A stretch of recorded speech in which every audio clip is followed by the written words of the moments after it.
There's nothing like flying with equipment, right? Let's talk about the TSA PreCheck and the value it brings if you're a photographer flying with photo or video equipment.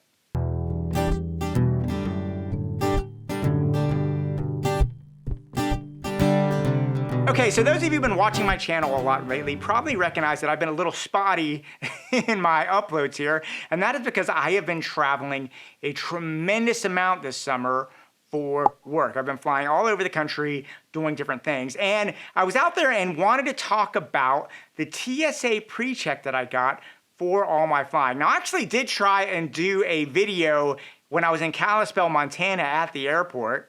Okay, so I recently landed here in Kalispell, Montana. Yeah, and it just came out disastrous. I was so self-conscious sitting there talking in the airport. I was so worried someone was going to stop me that I was just really, really terrible. So I decided to come back to my studio here in Georgia and just talk about this because it is important. I think it's one of those things that if you do fly with photo or video gear, you should think about getting, and I'm going to tell you what my experience was like and whether or not it might work for you or not. Okay, so let's talk about exactly what the TSA PreCheck is and how it could benefit you if you are someone who's traveling for work with video or photo gear, and figure out whether it's something you might want for you. Now, the number one thing that the TSA PreCheck does is it gets you expedited security lines. And this is actually a huge, huge thing. I fly out of Atlanta Hartsfield-Jackson Airport, which is the busiest airport in the world, and the security lines can be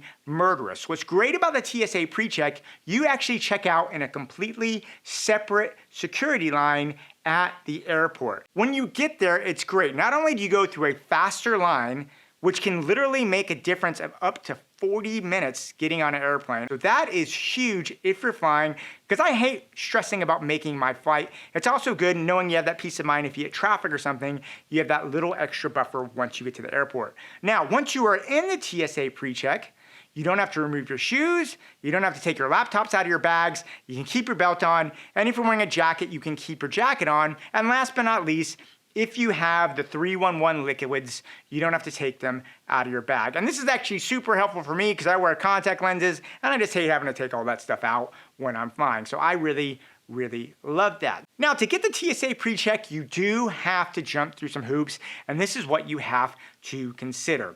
The first thing is pretty easy. You go online and fill out an online application. Very, very easy, and you can pay an $85 application fee. Now, once you've paid that application fee, here's where it gets tricky. You have to make an appointment to have a 10-minute in-person background check. You have to physically go and meet someone in an office somewhere. Now, this is where I say it's tricky because I made the mistake the first time I tried to get my TSA PreCheck of just randomly showing up at an office in Atlanta.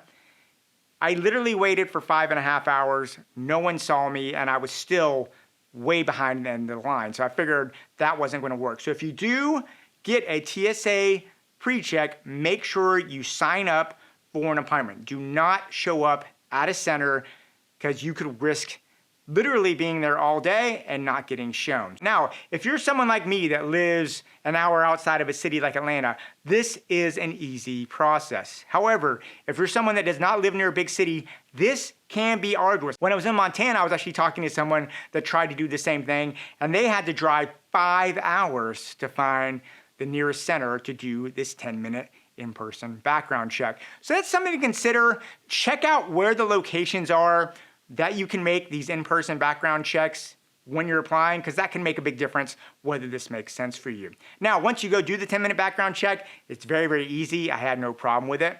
And the great news is once you're approved, you get to enjoy the TSA PreCheck benefits for 5 years, which was awesome. Really, really good. And now that you've done all that, really the big question comes down, is it worth it? And that's really going to be a question for you personally, but I will tell you for me personally, yes, it is absolutely worth it because one, having that extra time at the airport is great. I'd rather spend that extra time at the airport sitting down than standing in those lines because usually when I'm flying, I have really heavy backpacks on, heavy gear with me, and being able to zip through those lines so fast is unbelievably beneficial, and I love the extra buffer of time I have at the airport. It's one of those things you never know what you're gonna get at an airport, and I just like having that ability to zip through. I've been in airports literally in the middle of a small town of Michigan where you get there in the early and there was an almost hour wait to get through the security line. You just never know, but if I'd had TSA PreCheck then, I could have gotten through in less than 10 minutes. So it's definitely beneficial for me,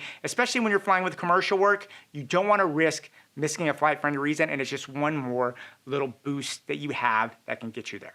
Anyway, guys, it's a small thing, but it's been affecting me, and I thought I would share it with you. I hope that was helpful. Please let me know what you think about that. Yeah, guys, go out there, keep on shooting. Yeah, and I'll talk to you soon.